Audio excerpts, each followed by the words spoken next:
Ternyata sholat itu satu-satunya wasilah ibadah yang disebutkan dalam Al-Quran untuk langsung memohonkan semua kebutuhan yang kita rasakan.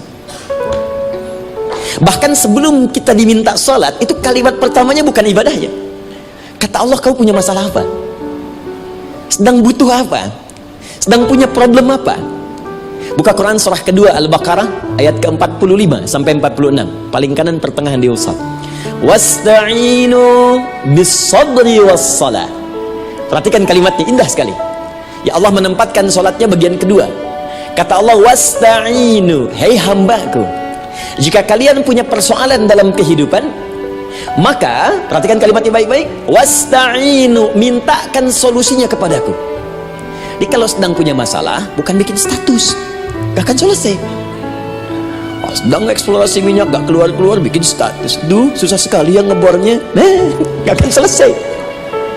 Jalan macet, bikin status, Jakarta macet, ya gak akan selesai. Ya, apa yang harus dilakukan? Kata Allah, jika anda beriman kepadaku, yakin denganku, maka wasta'inu, punya persoalan, minta kepada Allah. Caranya bagaimana? Satu, bis-sabri, terima dulu masalah itu, jangan dikeluhkan. Kaidah lain muncul, karena mustahil saya akan titipkan persoalan kalau tidak anda mampu mengatasinya. Kaidah Quran surah kedua ayat 286, kita hafal ayatnya. La yukallifullahu nafsan illa usaha. Perhatikan kaidahnya, Allah tidak mungkin menguji seorang hamba di luar batas kemampuannya. Jadi kalau kita sedang punya ujian di rumahkah, pekerjaankah, kehidupan sosialkah, sebesar apapun ujian itu, kata Allah, memang karena anda yang sanggup. Kalau nggak sanggup gak akan diuji. Di ujian itu berbanding lurus dengan kemampuan. Mustahil seorang hamba diuji di luar batas kemampuannya. Jadi kalau anda sekarang pun sedang punya masalah sebesar apapun, kata Allah, memang cuma kamu yang sanggup, yang lain tidak. Maka jangan mengeluh. Jangan anda katakan, ya Allah, why me? Kenapa saya? Kata Allah, why not? Memang kamu yang mampu, yang lain tidak. Nah, ketika anda bisa menerima itu dengan sabar, baru datang kalimat kedua, wassalah. Kemudian datang, tunaikan sholat dan mintakan solusi kepadaku lewat sholat. Kata Allah, jika anda punya persoalan dalam hidup, maka mintakan solusi. Terima dulu masalahnya dengan sabar, karena kita dipercaya oleh Allah. Gini cara memahaminya, Allah aja percaya dengan kita, masa kita nggak percaya diri? Allah yakin dengan kita, kita mampu, masa kita nggak yakin? Terima dengan sabar, kemudian wassalah, mintakan solusinya lewat sholat. Kata perintahnya dibuka dengan kalimat wasta'inu. Kalau kita ingin rubah kata perintah ini, fi'il amr, ingin dirubah ke dalam bentuk permohonan, minta, maka rubah kalimatnya menjadi nasta'in. Baik, wasta'inu, kata Allah, kalian punya persoalan, ayo minta solusi padaku. Terus kita pengen minta, ya Allah, kami ingin minta. Maka dalam bahasa Arab, kalau kita ingin merubah kalimat ini ke dalam bentuk permintaan, kita katakan nasta'in.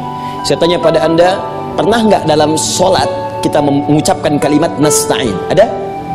Masih ingat? Baik, apa kalimatnya? Iyyaka na'budu wa iyyaka nasta'in. Perhatikan, iyyaka na'budu wa iyyaka nasta'in.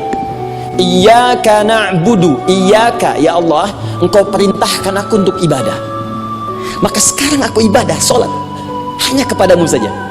Kan kata Allah, kamu sholat, terus kita katakan iyyaka na'budu, sekarang kami sholat, ya Allah. Nama lain sholat itu ibadah. Kalau kita ibadah, na'budu. Dari mana tahunya nama lain sholat ibadah? Quran surah ke-20 ayat ke-14, fa'budni wa aqimis sholata li dzikri. Ibadah kepadaku caranya sholat. Maka saat sholat kita katakan iyyaka na'budu, ya Allah, engkau perintahkan aku untuk ibadah, sekarang aku ibadah. Wa iyyaka nasta'in, dan sekarang aku sedang punya persoalan, ya Allah, punya masalah, aku punya problem, dan aku yakin hanya engkau yang pasti akan menyelesaikannya. Ketika anda mengatakan iyyaka nasta'in, perhatikan hadis qudsinya.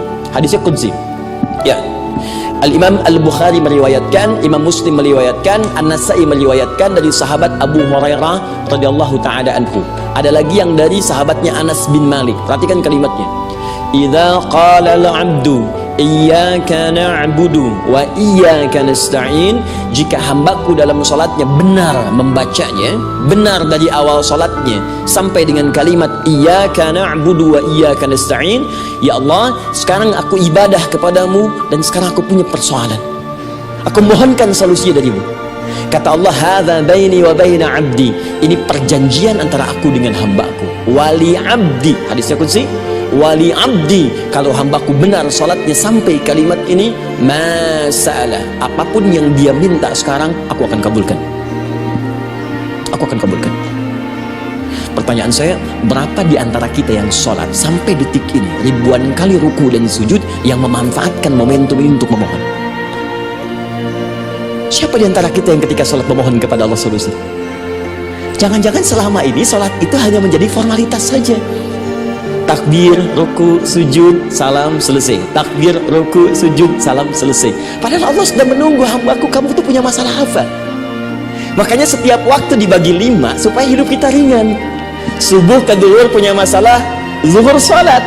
Begitu kita mohon, tuntas masalah itu. Zuhur ke asar punya persoalan, asar sholat. Dijawab oleh Allah, tuntas persoalan itu.